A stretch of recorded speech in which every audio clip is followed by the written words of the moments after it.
Ever wondered how to prioritize the domain over technical details in software development? Welcome to Domain-Driven Design, an approach that brings developers and domain experts closer, crafting software that mirrors the intricacies of the domain. Let's delve deeper into the core components of DDD. Firstly, let's talk about entities.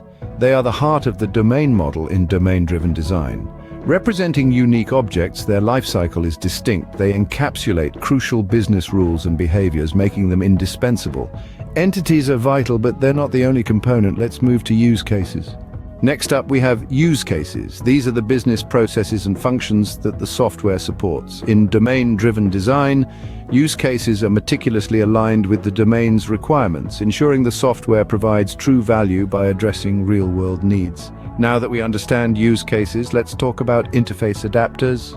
Now let's discuss interface adapters. These serve as the crucial bridge between the external world and the domain model.